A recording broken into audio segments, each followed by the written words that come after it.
Good morning student. Last class तक बेटा हमने चैप्टर नंबर 10 प्रत्यावर्ती धारा कंप्लीट कर लिया था। प्रत्यावर्ती धारा के सारे टॉपिक हमने डिस्कस कर लिए, ठीक है। उसके न्यूमेरिकल आप लोग सॉल्व करना, जहां पे भी डाउट हो मुझे पूछना। अब हम नया चैप्टर, नया टॉपिक स्टार्ट करने जा रहे हैं किरण प्रकाश की, चैप्टर नंबर 11 ऑप्टिक्स। और ऑप्टिक्स जो है उसमें अपने पास दो चैप्टर होंगे, किरण प्रकाशिकी और तरंग प्रकाशिकी। चैप्टर 11 और 12 दोनों मिला के बेटा 9 नंबर के क्वेश्चंस, इन दोनों चैप्टर से 9 नंबर के क्वेश्चंस आते हैं। बड़ा क्वेश्चन भी बनता है 4 नंबर का, ठीक है। और इंपॉर्टेंट है, इन दो चैप्टर्स में जो सिलेबस हमारा हटा है बोर्ड का, ठीक है ना, जो सिलेबस कम हुआ है वो काफी कम हुआ है। तो एक बार हम उसको ब्रीफली केवल स्टडी करेंगे, जो हट गया उसको भी थोड़ा सा देखेंगे कि उसमें क्या था। बाकी जो बचा हुआ ना वही सिलेबस करेंगे एक बार अपन, ठीक है ना। तो किरण प्रकाशिकी में अपन प्रकाश से संबंधित कुछ घटनाएं पढ़ते हैं, जिसमें प्रकाश का परावर्तन आपने 10th क्लास में भी पढ़ा होगा, प्रकाश का अपवर्तन, ठीक है ना, प्रकाश का पूर्ण आंतरिक परावर्तन, ठीक है ना, TIR टोटल इंटरनल रिफ्लेक्शन। इस तरह से हम प्रकाश से संबंधित कुछ घटनाएं पढ़ते हैं। और लास्ट में फिर इस चैप्टर में हम प्रकाशिक उपकरण, ठीक है ना, सरल सूक्ष्मदर्शी, संयुक्त सूक्ष्मदर्शी, दूरदर्शी, ठीक है ना, ये पढ़ते हैं। तो इस तरह से अपन चैप्टर स्टार्ट करके कंप्लीट कर लेते हैं लास्ट तक। और अब इसमें सबसे पहले जो प्रकाश की घटना है जनरल, प्रकाश का परावर्तन, वो बिल्कुल हटा दिया गया है। प्रकाश का परावर्तन जो है वो दर्पण में होता है। दर्पण हम दो प्रकार के पढ़ते हैं, समतल दर्पण और गोलीय दर्पण, वो भी हमारे सिलेबस से एक बार हटा दिया है। तो हम उसको केवल ब्रीफली समझेंगे। उसके बाद दूसरी जो घटना है प्रकाश की अपवर्तन, वो भी एक बार उससे क्वेश्चन नहीं बनेगा, प्रकाश का अपवर्तन जो है वो हटा दिया। फिर उसके बाद किसी गोलीय पृष्ठ द्वारा प्रकाश का अपवर्तन, वो भी हटा दिया। लेंस से अपना चैप्टर स्टार्ट होता है। लेंस की परिभाषा, लेंस कितने प्रकार के होते हैं, लेंस की जो हम प्रकाश के अपवर्तन की घटना की बात करेंगे लेंस में अपन, और उसमें फिर लेंस का सूत्र, ठीक है, लेंस मेकर सूत्र, लेंस का अपवर्तन सूत्र, दो पतले लेंसों के संयोजन की हम सूत्र ज्ञात करेंगे। तो लेंस से हमारा वैसे क्वेश्चन बनेगा, लेंस से स्टार्ट होगा क्वेश्चन बनना, उससे पहले कोई क्वेश्चन नहीं बनेगा। तो आज हम केवल बेसिक जो हमें लेंस पढ़ने के लिए काम आएगा, प्रकाश का अपवर्तन, ठीक है। हालांकि परावर्तन का भी थोड़ा सा कॉन्सेप्ट बताऊंगा, ज्यादा नहीं बताऊंगा। उसके बाद हम प्रकाश का अपवर्तन करके और फिर सीधा अपन लेंस पे आ जाएंगे, ठीक है ना। और उसकी एक जो गोलीय पृष्ठ द्वारा अपवर्तन है वो करना जरूरी है लेंस के लिए, इसलिए उस डेरिवेशन को कंप्लीट करेंगे। तो आज अपन बेसिक कर लेते हैं। सबसे पहले हम प्रकाश की बात करें, प्रकाश के परावर्तन की। आपको इसको लिखना नहीं है, समझना है, प्रकाश का परावर्तन। और इस चैप्टर में हम केवल प्रकाश किरण की बात करेंगे, ठीक है ना। प्रकाश के बारे में कई वैज्ञानिकों ने अलग अलग धारणाएं दी कि प्रकाश तरंग के रूप में होता है, प्रकाश कणों के रूप में होता है, कोई कहता है दोनों होता है, वो सब हम बाद में पढ़ेंगे। तो पहले हम प्रकाश की घटना की बात कर लेते हैं, प्रकाश का परावर्तन। थोड़ा सा डिस्कस कर लेते हैं कि परावर्तन क्या होता है। परावर्तन, इसके लिए जो सतह होती है वो परावर्तक होनी चाहिए। मतलब जैसे आपका दर्पण हो गया, दर्पण एक परावर्तक पृष्ठ होता है, इसके एक भाग में पॉलिश होती है और दूसरा जो सतह होती है वो परावर्तक। उसमें जब कोई प्रकाश किरण आपतित करेंगे तो जितने कोण से हमारी प्रकाश किरण आपतित होगी उतने से वो परावर्तित होती है। ये प्रकाश के परावर्तन का नियम है, ठीक है ना, जनरल कहानी है। मान लो एक परावर्तक सतह है, ये इस पे कोई प्रकाश किरण आपने आपतित करी किसी बिंदु पे, ये आपतित किरण है। यहाँ पे अपन अभिलंब खींचे, ये हमारा अभिलंब हो गया।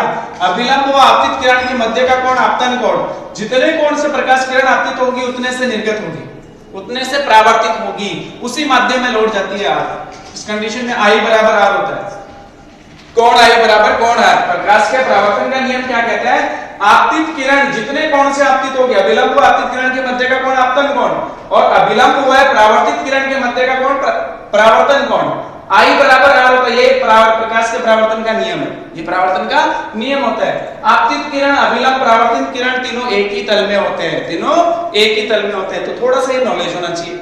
उसके बाद अपन दर्पण की बात करते हैं। तो दर्पण दो प्रकार के पड़ते हैं, एक समतल दर्पण जो हम डेली यूज करते हैं, ठीक है ना। समतल दर्पण की बात करें तो समतल दर्पण में जो प्रतिबिंब बनता है वो दर्पण के पीछे जितनी दूरी पे वस्तु होती है उतनी दूरी पे आपका प्रतिबिंब बनता है, पीछे की तरफ समान साइज का बनता है, ये हम जानते हैं, ठीक है ना, पहले पढ़ा हुआ है, ज्यादा मैं डिस्कस नहीं कर रहा। उसके बाद हम पढ़ते हैं दर्पण गोलीय दर्पण, दो प्रकार के होते हैं। गोलीय दर्पण दो प्रकार के हम पढ़ते हैं, गोलीय दर्पण दो प्रकार के होते हैं। किसी गोले को काटकर उसके एक भाग को पॉलिश कर दें तो वो अपना एक दर्पण बन जाता है, जिसे हम गोलीय दर्पण पढ़ेंगे। उत्तल दर्पण और अवतल दर्पण दो प्रकार के होते हैं। अगर मैं बाहर से पॉलिश करता हूं ऐसे, तो तो ये दर्पण होता है अवतल दर्पण, इसको हम बोलते हैं बेटा अवतल दर्पण। और अगर मैं इसको अंदर से पॉलिश करता हूं तो परावर्तक पृष्ठ बाहर वाली होगी, तो ये हमारा होता है उत्तल दर्पण। उत्तल दर्पण, दो प्रकार के दर्पण पढ़ेंगे अपन गोलीय दर्पण में, अवतल दर्पण, उत्तल दर्पण। इसमें देखो ये अंदर वाली परावर्तक सतह है, इसमें बाहर वाली परावर्तक सतह है। इसमें ये अंदर से दबा हुआ होता है, इसमें उभरा हुआ होता है। ठीक है, अब इससे संबंधित कुछ परिभाषाएं जो केवल डिस्कस करनी है। इसकी जो साइज होती है ना mn, इसको इसका द्वारक बोलते हैं। दर्पण की साइज को, गोलीय दर्पण की साइज को या समतल दर्पण की साइज को उसका द्वारक कहते हैं बेटा। इसे हम क्या कहते हैं? द्वारक, अपर्चर। इसका जो सेंटर बिंदु होता है उसे ध्रुव कहते हैं, पॉल। दर्पण का, गोलीय दर्पण का या समतल दर्पण का जो सेंटर बिंदु होता है, मध्य बिंदु, उसे ध्रुव कहते हैं। और ध्रुव से जो रेखा गुजरती है, दर्पण के लंबवत ध्रुव से जो रेखा गुजरती है, जो लाइन गुजरती है, उसे बोला जाता है बेटा मुख्य अक्ष। यह आपकी होती है मुख्य अक्ष, प्रिंसिपल एक्सिस, इसे अपन बोलते हैं मुख्य अक्ष। यह आपका हो गया ध्रुव, इसकी साइज को बोला जाता है द्वारक, अपर्चर। ठीक है, जिस गोले से काट के ये गोलीय दर्पण बनाया जाता है, उस गोले की केंद्र को बोलते हैं वक्रता केंद्र। जैसे मान लो वक्रता केंद्र सी यहां पे, मान लो इस गोले का केंद्र यहां पे था और उससे काट के एक भाग हमने जिससे अपने दर्पण बनाया, अवतल दर्पण या उत्तल दर्पण, तो उस गोले का जो केंद्र होता है उसे हम बोलते हैं वक्रता केंद्र, centre of curvature, centre of curvature. और ये जो C और P के बीच की दूरी होती है इसको बोलते हैं वक्रता त्रिज्या, रेडियस ऑफ कर्वेचर। इसको क्या बोला जाता है? वक्रता त्रिज्या। और C और P के बीच का जो बिंदु होता है जिसे बोलते हैं मुख्य फोकस। अगर कोई प्रकाश किरण मुख्य अक्ष के समांतर आपतित करते हैं तो परावर्तन के बाद वो जिस बिंदु से गुजरती है उसे बोला जाता है मुख्य अक्ष। उसे क्या बोला जाता है? मुख्य अक्ष। अगर कोई प्रकाश किरण, ये नियम भी आ जाएगा आगे जब अपन गोलीय दर्पण से बिंब या प्रतिबिंब का निर्माण करेंगे, तो जब कोई प्रकाश किरण मुख्य अक्ष के समांतर आपतित होती है तो परावर्तन के बाद वो मुख्य अक्ष से जिस बिंदु से गुजरती है, मुख्य अक्ष के जिस बिंदु से गुजरती है उसे बोलते हैं फोकस बिंदु। उसे बोलते हैं फोकस बिंदु, फोकस पॉइंट। ठीक है, और फोकस बिंदु व ध्रुव के बीच की दूरी को फोकस दूरी कहते हैं, स्मॉल f से निर्देशित करते हैं। इसको अपन किससे निर्देशित करते हैं? स्मॉल f से। तो सारी परिभाषाएं आपको समझ में आ गई होंगी। बेसिक जो दर्पण से संबंधित चीजें हैं। सबसे पहले इसका द्वारक mm, इसकी साइज को बोला जाता है। इसके सेंटर बिंदु को ध्रुव बोला जाता है। सेंटर बिंदु से दर्पण के लंबवत गुजरने वाली रेखा को मुख्य अक्ष कहा जाता है। जिस गोले से काटकर आपने दर्पण बनाया उस गोले के केंद्र को वक्रता त्रिज्या कहते हैं, वक्रता केंद्र कहते हैं। और वक्रता केंद्र व P के मध्य की दूरी को वक्रता त्रिज्या कहते हैं। अगर कोई प्रकाश किरण मुख्य अक्ष के समांतर आपतित करते हैं तो परावर्तन के बाद जिस बिंदु से गुजरती है उस बिंदु को क्या बोला जाता है? उस मुख्य अक्ष के उस बिंदु को मुख्य फोकस कहा जाता है। और फोकस, मुख्य फोकस व P के बीच की दूरी को फोकस दूरी कहते हैं। बस इतना सा बेसिक नॉलेज होना चाहिए आपको। ठीक है ना, ये दर्पण के लिए बेसिक कॉन्सेप्ट हो गया। अब देखो दर्पण में इतना पढ़ लेते हैं, उसके बाद हम पढ़ते हैं इस R और F में संबंध, वक्रता त्रिज्या व फोकस दूरी के मध्य संबंध। ये हमेशा यही होता है, R बराबर 2F। ठीक है ना, डेरिवेशन अपने को नहीं करना, बेसिक नॉलेज के लिए पता होना चाहिए कि ये जो दूरी है C और P के बीच की दूरी टोटल R, वो F और P के बीच की दूरी की डबल होती है। मतलब जितनी दूरी ये होती है उतनी दूरी ये है, ये हमें सिद्ध करना है। तो ये टोटल दूरी जो है वो इसकी डबल होती है, मुख्य ये जो फोकस दूरी है उसकी डबल होती है। ये संबंध हमें ध्यान में रखना है। एक चीज कि अगर मैं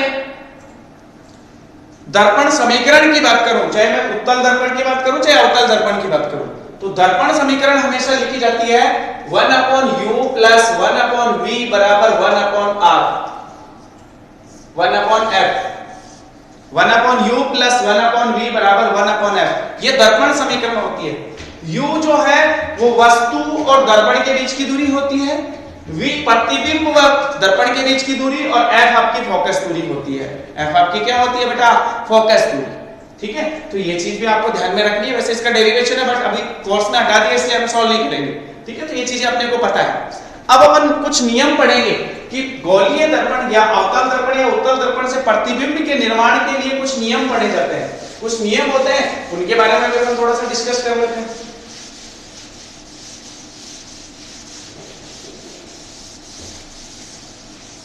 देखो ध्यान से बेटा, कुछ नियम जिससे अपन प्रतिबिंब का निर्माण करते हैं, जब बेसिक बताता हूं। मान लो आपके पास एक अवतल दर्पण है, ठीक है, ये इसकी मुख्य फोकस, ये इसका ध्रुव।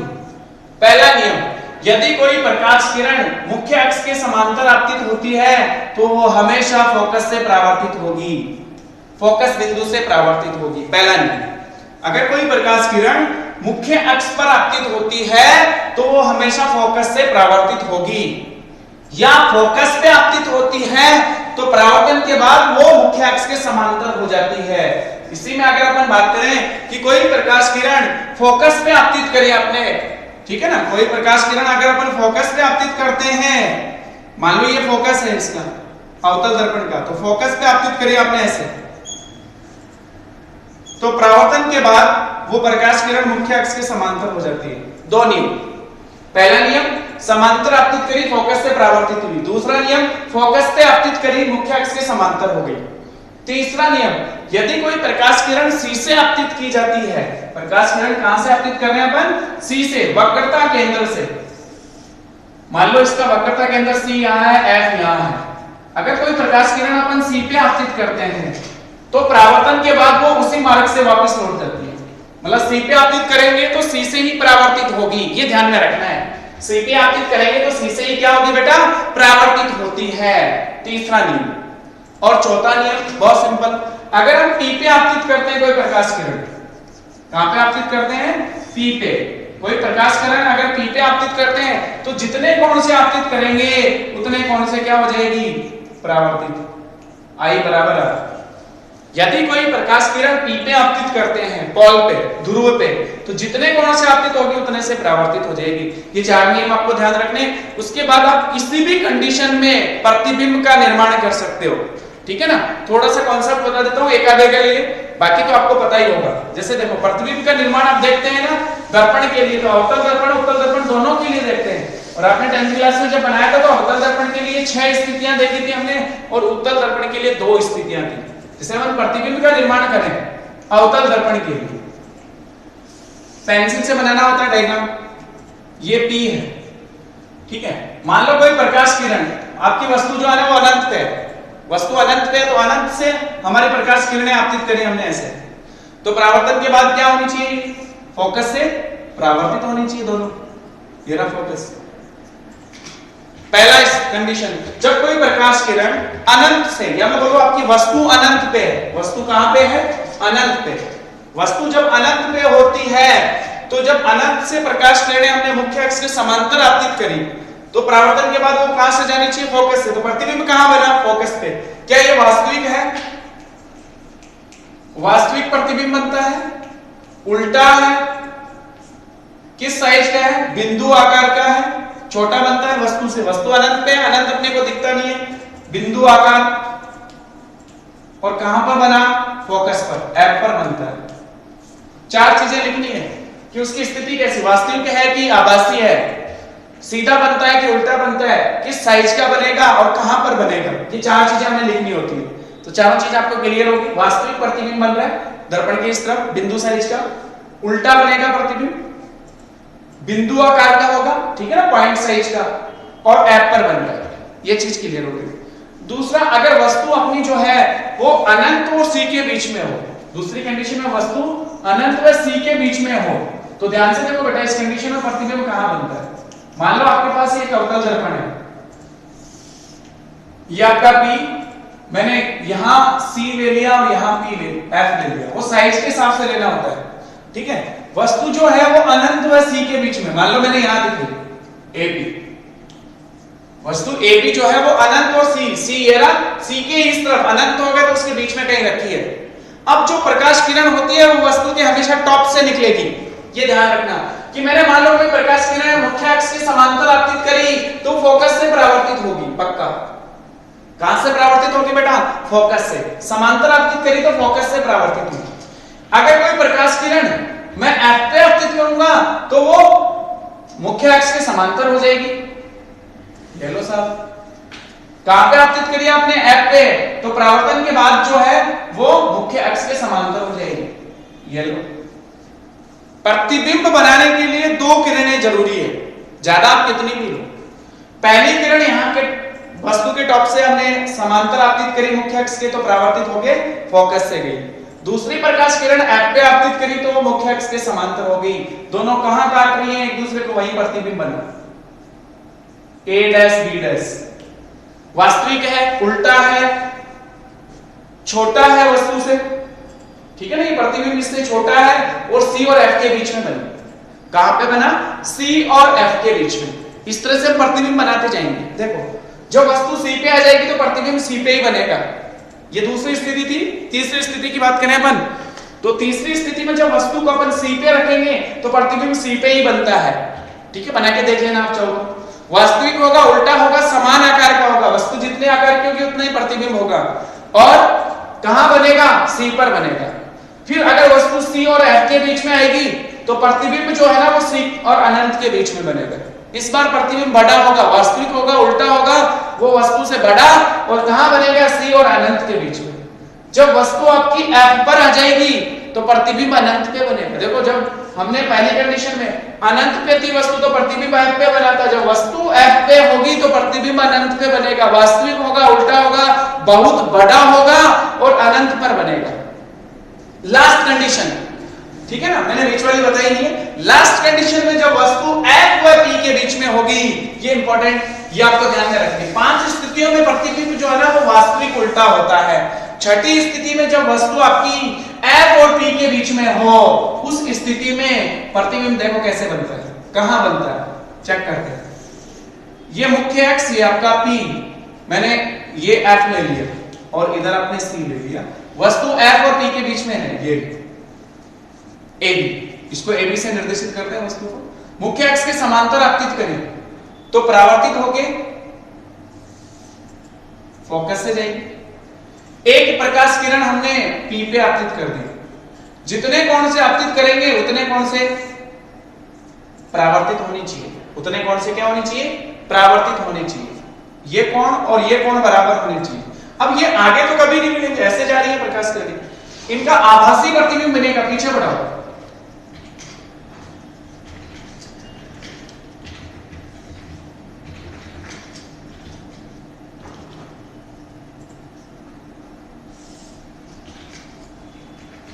ए डैश बी डैश, ये प्रतिबिंब बनेगा।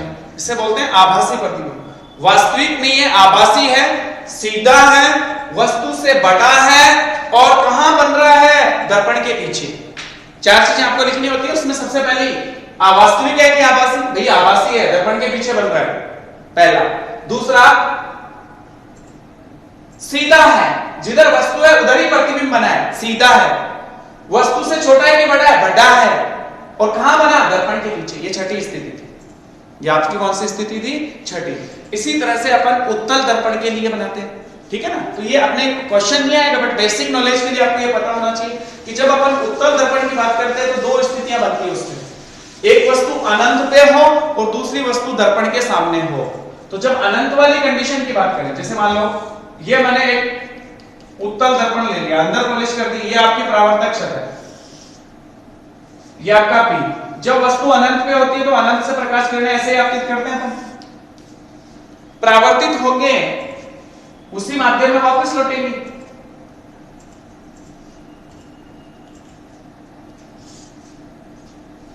बट जब ऐसे तो कभी मिलेगी नहीं आगे जाके, पीछे मिलेंगी। कहां पे? एफ पे। प्रतिबिंब कहां बनेगा? एफ पे।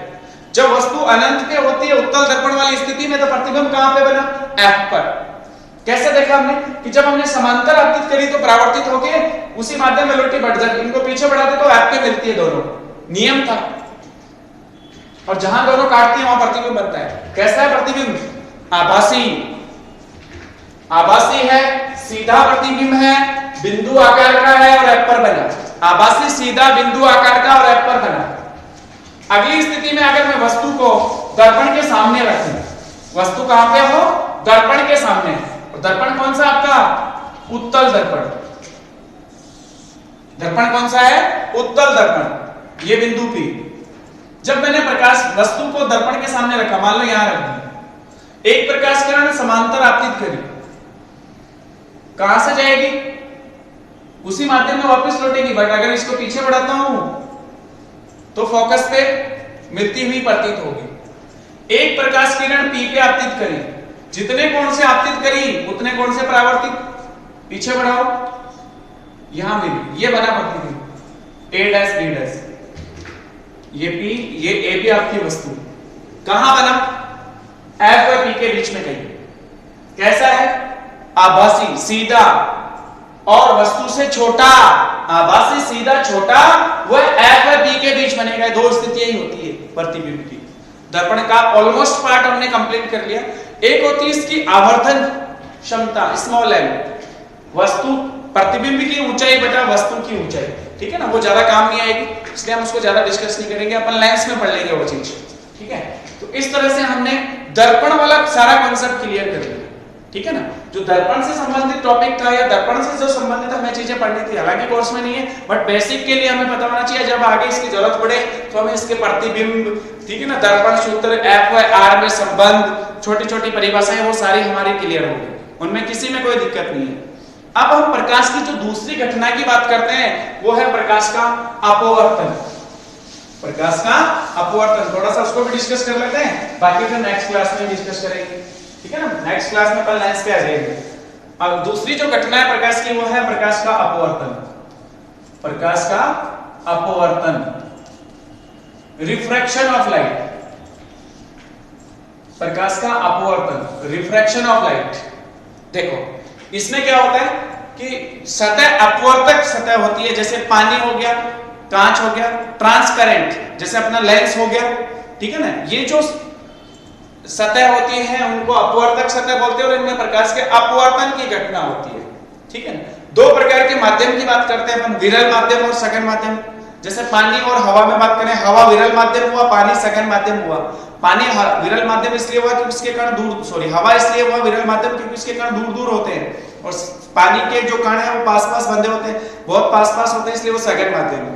तो दो तरह के माध्यम की बात करेंगे और उस अपवर्तन के नियम को सीखते हैं। बहुत इजी सा नियम है कि मान लो एक अपवर्तक सतह, इसके नीचे पानी है और ऊपर हवा है, इसको बोला जाता है अपवर्तक सतह, ठीक है ना, रिफ्रैक्टिव सरफेस, अपवर्तक सतह, ठीक है। ये माध्यम जो है इधर वाला वो विरल माध्यम है और इधर वाला माध्यम जो है वो सघन माध्यम है। ये कौन सा माध्यम है, सघन माध्यम। इसको विरल माध्यम बोलेंगे, इसको सघन माध्यम बोलेंगे। जब कोई प्रकाश किरण इस अपवर्तक सतह के किसी बिंदु पे आपतित होती है, मान लो इस कोण से आपतित हुई, तो ये सीधी जानी चाहिए, बट यहां पे प्रकाश का अपवर्तन हो जाता है, यहां पे मैंने अभिलंब भी खींच रहे हैं, ये मान लो अभिलंब है, तो प्रकाश किरण को सीधा जाना चाहिए, बट जब विरल माध्यम से सघन माध्यम में प्रवेश करती है तो अभिलंब की तरफ झुक जाती है। यह आपतित किरण हुई प्रकाश की, इसको अपन बोलते हैं आपतित किरण। कितने कोण से आपतित कर रही है हमने प्रकाश किरण, I से, और अपवर्तित कितने कोण से हुई, R से, इसको बोला जाता है अपवर्तित किरण। इसको क्या बोला जाता है, अपवर्तित प्रकाश किरण। यह आपका अपवर्तन कोण, यह आपतन कोण। जब कोई प्रकाश किरण विरल माध्यम से सघन माध्यम में प्रवेश करती है तो अभिलंब की तरफ झुक जाती है। एक्चुअल में इसका सीधा बात यह होना चाहिए था, बट ऐसे नहीं जाके अभिलंब की तरफ झुक जाती है। और जब सघन माध्यम से विरल माध्यम में प्रवेश करती है तो उल्टा होती है, जो आपका अभिलंब है उससे दूर हट जाती है, उल्टा होता है। प्रकाश की इस घटना को प्रकाश का अपवर्तन कहते हैं। जब प्रकाश किरण एक माध्यम से दूसरे माध्यम में प्रवेश करती है तो वो अभिलंब से पास या दूर हट जाती है, प्रकाश की इस घटना को प्रकाश का अपवर्तन कहते हैं, ठीक है ना।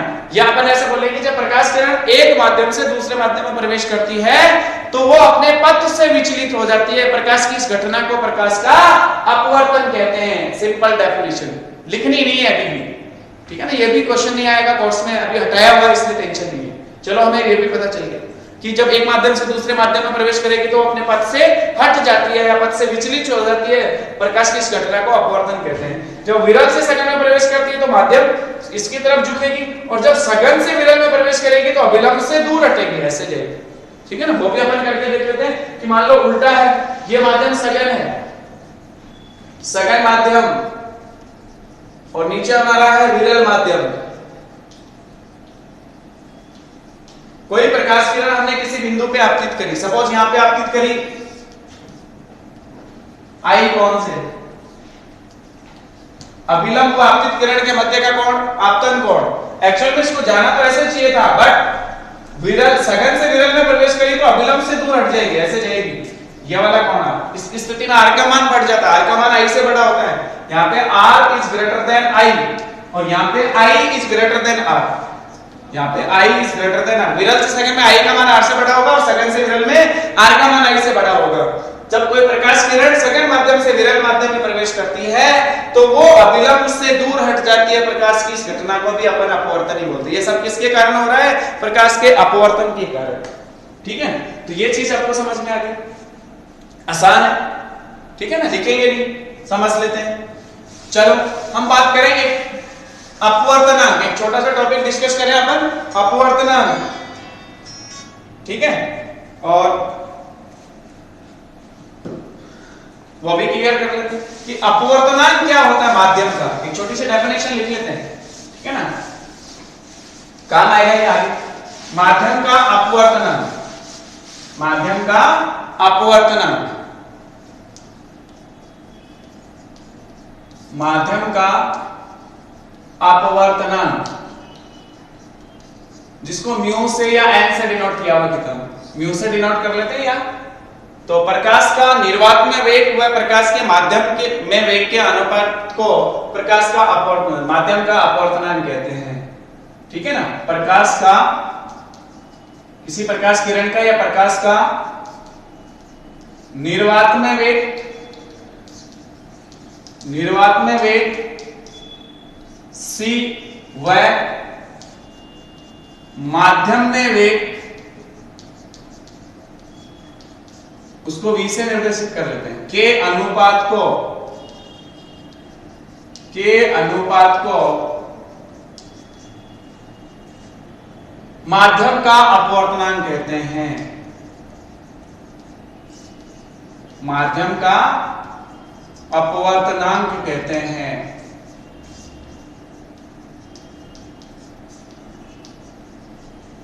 प्रकाश का निर्वात में वेग c व माध्यम में वेग v के अनुपात को माध्यम का अपवर्तनांक कहते हैं, अर्थात म्यू बराबर c अपॉन v, म्यू बराबर c अपॉन v। ये मात्रकहीन विमाहीन राशि होती है। देखो c तो कांस्टेंट ही होगा, निर्वात का प्रकाश का वेग तो c 3 × 10⁸ मीटर प्रति सेकंड, ये मान तो नियत होता है।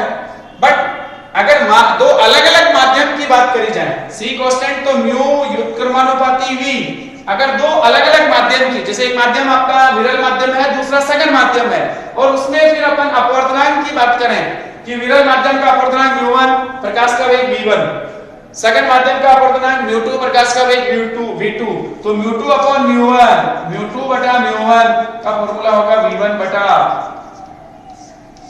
और इसे बोलते हैं आपेक्षिक अपवर्तनांक μ21। ये जो μ2 बटा μ1 आपने लिखा है ना, μ21, इसको बोलते हैं μ2 बटा μ1, माध्यम 2 का माध्यम 1 के सापेक्ष अपवर्तनांक, सापेक्ष अपवर्तनांक या आपेक्षिक अपवर्तनांक, माध्यम 2 का माध्यम 1 के सापेक्ष सापेक्षिक अपवर्तनांक। या μ12 लिखना हो तो फॉर्मूला होगा μ1 बटा μ2, अर्थात इसको लिखा जाएगा μ12 को माध्यम 1 का माध्यम 2 के सापेक्ष अपवर्तनांक, और इन दोनों का गुणनफल हमेशा 1 होगा, कट जाएगा।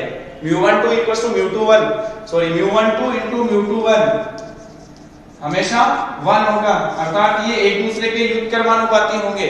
μ12 = 1/μ21, इस तरह से हम लिख सकते हैं। तो आपने एक टॉपिक डिस्कस कर लिया, अपवर्तनांक, कोई टेंशन नहीं है इसमें। अब बेटा अपन नेक्स्ट क्लास में स्नेल का नियम और अपवर्तन से संबंधित एक घटना, गोलीय पृष्ठ द्वारा अपवर्तन, उसके बाद लेंस, वो अपने अगली क्लास में डिस्कस करेंगे। हालांकि देखो ये टॉपिक हटा हुआ है बट बेसिक में है, आगे काम आएगा, इसके बिना हम आगे पढ़ नहीं पाएंगे, इसलिए हमने थोड़ा सा डिस्कस कर लिया। यहाँ जो आज पढ़ा उसमें से क्वेश्चन नहीं होगा बट बेसिक है, इसलिए हमने देखना होगा, इसको पढ़ना होगा, ठीक है। तो यहां तक अपना कंप्लीट हो गया, बाकी नेक्स्ट क्लास में डिस्कस करेंगे। Thank you.